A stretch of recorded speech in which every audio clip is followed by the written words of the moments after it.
अब हम पहुंच चुके हैं लखनदेव जंगल के शौचालय में, जहां पर आप देख सकते हैं कि किस तरीके का ये जो वॉशरूम है उसका निर्माण किया गया है।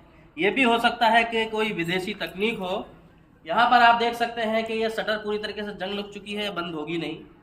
झाड़ यहाँ पर है, पेड़ वगैरह आसपास देख सकते हैं, पूरा जंगल है। और ये अगर हटाऊंगा तो हो सकता है खुजली खुजली हो जाए। अंदर आइए, जरा अंदर का नज़ारा देखते हैं। अब ये लेफ्ट और राइट दोनों साइड में बाथरूम है और यहाँ पर देखिए सुंदर नज़ारा। ये यहाँ पर खोदा गया है। ये क्या है? ये हो सकता है शायद वो जो लैट्रिन का जो डब्बा नीचे क्या बोलते हैं उसको, गटर लाइन बनी रहती है, वो है चेम्बर। अब चलते हैं वॉशरूम घर में।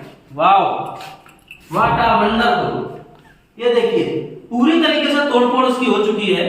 और हो सकता है कि किसी को इसके बारे में जानकारी ना हो। विकलांगों के लिए ये देखिए भाई, विकलांगों के लिए है। यहाँ विकलांग मतलब इन्होंने इतनी अच्छी सुविधा कर दी है कि विकलांगों को कहीं पर खड़ा ना होना पड़े या बैठना ना पड़े, कहीं पर भी आकर कर सकते। थोड़ा सा अंदर आइए। दूसरा यहाँ पर कुछ रैपर भी पड़े हुए हैं अंदर। इधर थोड़ा इधर दिखाइए। कॉन्डोम नाम है इसका, जो सेफ्टी यूज करते हैं जब लड़के लड़की या कह लो महिला और पुरुष जब संबंध बनाते हैं, तब इस सेफ्टी का इस्तेमाल किया जाता है। तो यहाँ पर ये पूरा काम जो है वो इसी तरीके का हो रहा है। दूसरा लेटरिन बाथरूम आप देख सकते हैं पूरी तरीके से टूट चुकी है। नल वगैरह का कोई ठिकाना नहीं है। ये नहाने वाला बाथरूम है जो पूरी तरीके से टूट चुका है। ये चेंजिंग रूम है। क्या चेंज करोगे यहाँ पर? क्या सेफ्टी है? गेट नहीं है, टूट चुका है। यहाँ पर ये लेटरिन है, पूरी टूट चुकी है। दूसरी लेटरिन इसमें पड़ी हुई है। ना पानी की व्यवस्था, ना ही लैट्रिन की व्यवस्था। दूसरे साइड में एक बाथरूम है, उसमें भी जाके देखते हैं। गेट टूटा हुआ पड़ा है। और यहाँ पर भी ये देखिए कॉन्डोम के पैकेट काफी पड़े हुए। मतलब जो कॉलेजों के युवा यंग लोग आते हैं उनके लिए काफी अच्छी सुविधा है कि इसके अंदर आ सकते हैं, क्योंकि बाथरूम करने कोई आता नहीं होगा। यहाँ पर हल्का होने कोई आता नहीं होगा क्योंकि कोई सुविधा है नहीं। गेट वगैरह टूटे हुए हैं और जो भी कॉन्डोम के जो पैकेट है यहाँ पर वो काफी बड़े हुए हैं। अब सबसे बड़ा सवाल ये उठता है कि जब आप बात करते हो कि भारत आज विश्व में काफी आगे पहुंच चुका है, लेकिन आगे किस तरीके से पहुंचा? क्या छोटी छोटी चीजों को देखा जा रहा है, या फिर कहीं ना कहीं मार्केटिंग सिर्फ की जा रही है, काम कहीं पर भी नहीं दिखाई दे रहा है? बार बार आप हमारे चैनल के माध्यम से सड़कों को देखते होंगे, कंपनियों के बारे में सुनते होंगे, लोगों की सुविधाओं के बारे में सुनते होंगे। सरकारी अस्पताल, सरकारी स्कूल, सरकारी कॉलेज, A to Z हर जगह सिर्फ और सिर्फ घोटाला, गलतफहमी और दूसरी सबसे बड़ी बात, गलत तरीके से चीज़ों को दिखाया जा रहा है। यहाँ पर जब ये बाथरूम है और ऊपर क्या लिखा है कुछ पता नहीं, शौचालय खाली दिख रहा है, क्या लिखा है कुछ समझ में नहीं आ रहा है। झाड़ लगा हुआ, पूरी तरीके से ये ध्वस्त हो चुका है। वापी नगर पालिका स्वच्छता में वापी को शायद कई बार अवार्ड भी मिल चुका है।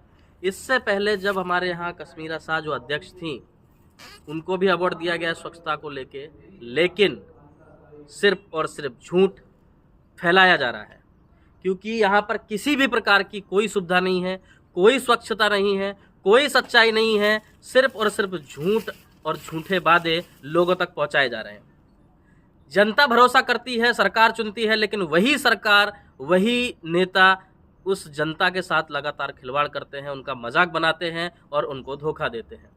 इस तरीके की जो घटनाएं हैं वो लगातार वापी के अंदर आप देख सकते हैं।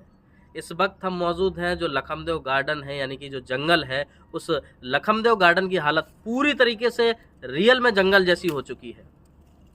इसका जवाब कौन देगा? इसका जिम्मेदार कौन है?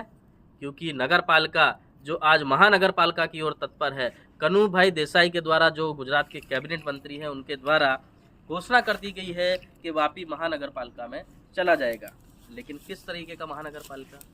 गांवों को सिर्फ शहर में ले लेना क्या विकास होता है? विकास के नाम पर जिस तरीके से लगातार घोटाले हो रहे हैं, लोगों को बेवकूफ़ बनाया जा रहा है, जनता के पैसे जो टैक्स के द्वारा लिए जाते हैं, उन पैसों का सिर्फ और सिर्फ गलत इस्तेमाल किया जा रहा है, पानी की तरह बहाया जा रहा है, बर्बाद किया जा रहा है। उसका जवाब देगा कौन?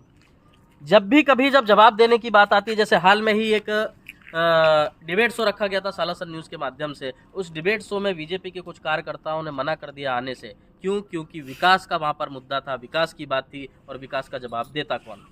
इस तरीके की इस गार्डन में जितनी भी जगह हैं उन जगहों को हम आप तक तो पहुंचाएंगे, लेकिन कहीं ना कहीं समाज के लोगों को भी जागरूक होना पड़ेगा। उनको भी समझना पड़ेगा कि इस तरीके से धोखा देना, झूठ बोलना और सरकारी प्रॉपर्टी के साथ इस तरीके से खिलवाड़ करना कहीं ना कहीं ये भी एक देशद्रोह में ही आना चाहिए। सरकारी प्रॉपर्टी यानी कि जनता की प्रॉपर्टी, इस तरीके से जब सरकारी प्रॉपर्टी के साथ खिलवाड़ होता है, गद्दारी की जाती है, 420 की जाती है, पैसे को खाया जाता है, भ्रष्टाचार को बढ़ावा दिया जाता है, सिर्फ और सिर्फ एक डायलॉग मारा जाता है भ्रष्टाचार मुक्त भारत, लेकिन कहीं ना कहीं आप देख रहे होंगे लगातार भ्रष्टाचार और भी बढ़ते ही जा रहा है। तो उनको जवाब देना पड़ेगा, वो चाहे कोई भी हो।